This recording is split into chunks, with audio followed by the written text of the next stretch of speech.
Welcome ladies and gentlemen to a little Battlefield Play for Free tutorial. My name is George and I want to show you today how to become a better player. Not a better shooter, but a better team player, because the game is about winning. I personally don't care about the KD, I just want to get more XP and I want to win the game. So there are four things you should keep in mind to become that better player. The first thing is very important: capturing flags. Actually, at the beginning you should always capture flags as fast as possible, so don't take some strange ways into nowhere. Just go straight to your flag and get it, because if you get more flags at the beginning, or if you have the majority of flags at the beginning, it's easier to hold them and it's easier to win. Keep in mind that flags will bring you 200 XP. In this case, my team made a quite good job, and we got the 3 most important flags. On smaller maps like Shaki or Basra, it can be helpful to use some alternative routes to some flags, not only at the beginning but also during the game, because you can easily shoot the enemy where he won't expect you. So it's kind of a attack from behind.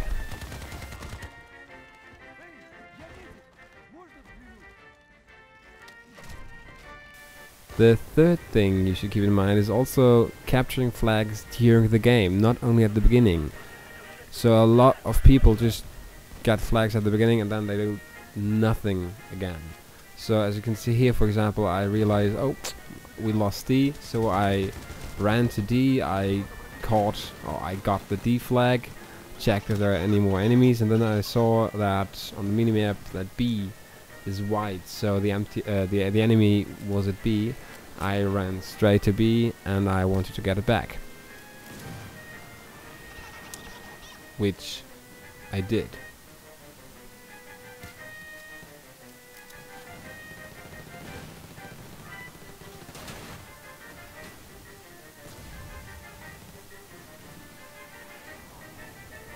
So all in all, the 3 things about capturing flags is: at the beginning, use alternative routes if necessary, and keep the majority to win.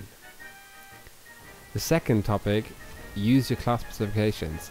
First, for all classes, use your tracer darts, because you get 10 XP for just tracing vehicles and 50 XP if an engineer or a helicopter is shooting on your tracer, which is a lot of XP for doing nothing. And especially the engineers will be very thankful.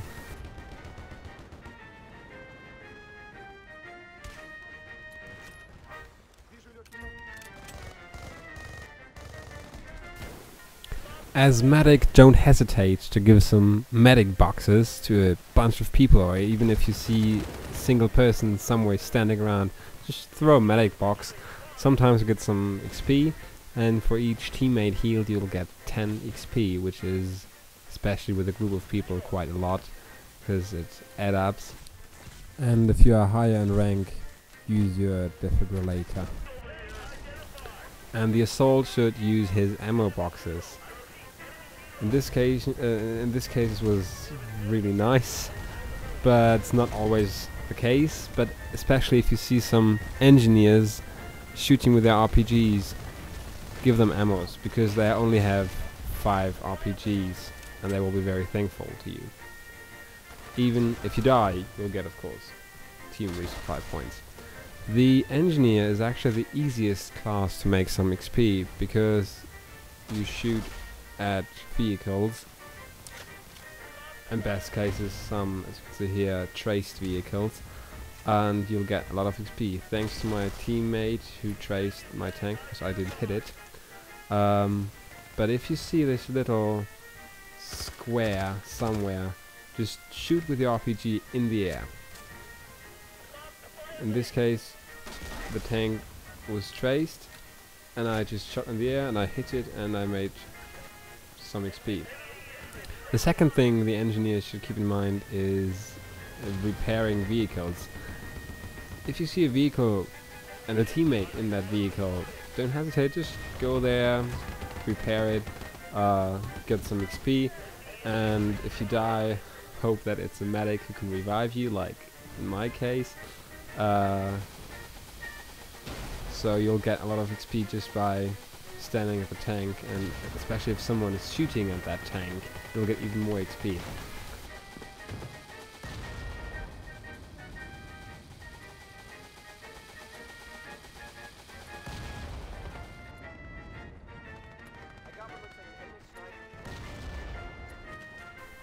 To be honest, the recon is the hardest class to make some XP, but very efficient if you have a motion sensor. Okay, you get some motion sensor kill assists, but even better, you see where your enemies are if you're capturing a flag. Or as you can see here, there were no more enemies within or inside the flag area, so we were able to hold it. It's not only helpful for you if you're playing a more active recon, it's also helpful for your teammates if they can see, oh, there's an enemy on the map. So, in conclusion here, use tracer darts as often as possible, use your class specifications like medic boxes, ammo and RPG and repairing tool, and the motion sensor is not to be underestimated. The use of vehicles, especially armored vehicles like the APC or a tank, can be very helpful. Well, as you can see here, I was just standing around, no one was shooting at me, no one was tracing me, so I was able to capture the flag and continue to the last map, or to the last D flag in Marsh Tour. Also, keep your APC till it's maybe about 70 health points, because if someone else is stealing your APC, you will be, sorry to say, screwed. Well, it is possible to make a lot of XP with it. In this situation, some people might say I'm a base raper, or I'm a I don't know what.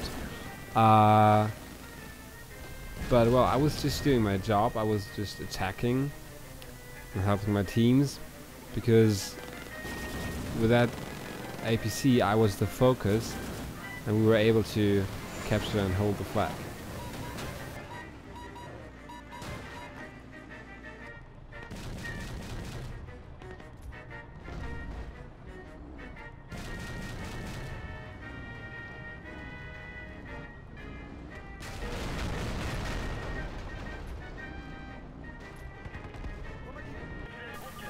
The AAVs are perfect to make a lot of XP, because every hit will give you 200 XP.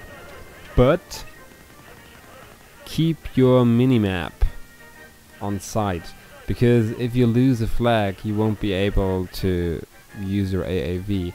And in general I would say only use AAVs while you're winning.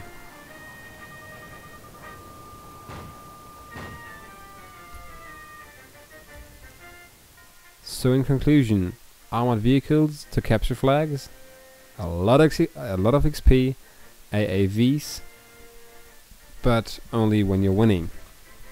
The fourth topic is probably the most important. It's camping versus sniping.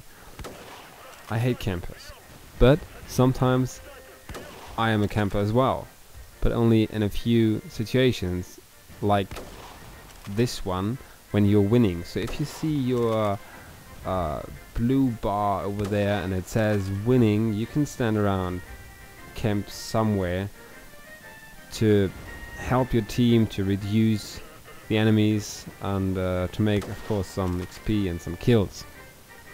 But sometimes I just see people camping and they have, in the whole game they made maybe 1 or 2 kills, which is not really efficient. So if you're winning, very good, very nice, but if you're losing, that's the thing, never camp while you're losing.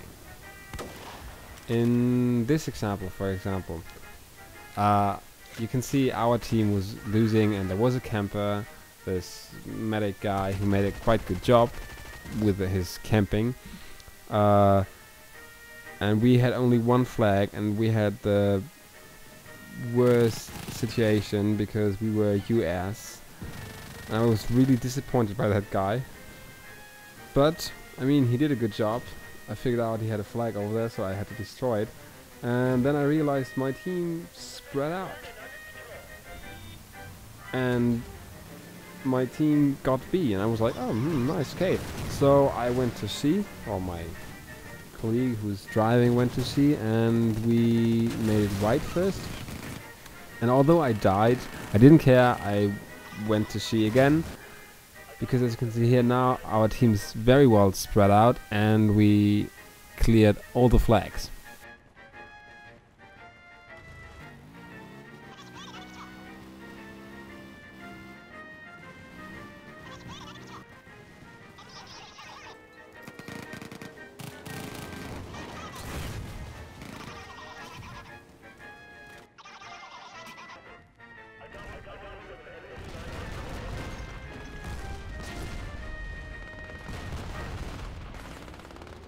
Thanks to my colleague, the Assault, who made a tactical reinforcement in this case, by the way, because this is also very efficient as an assault to make some tactical reinforcements. However, as you can see here, we had only one flag, we were losing, and then within 2 minutes we got all the flags. So, in conclusion, do camping when your team is winning, but please move while you're losing. And if only 5 people would capture some flags, your team will have a big chance to win. And think about it, 200 XP, if you take 5 flags in a game, you will have 1000 XP more than usual. I hope you enjoyed watching this tutorial, and if you want to see some basic controls, I can recommend you the video made by Professor Snipe. I will put a link into the description, and if you have any more questions to me, don't hesitate to contact. I will put some contact information also in the description. And if you want to see some more tutorials or tips and tricks to other specific classes, let me know. I'll be happy to help you. Thank you and goodbye. And here some fails.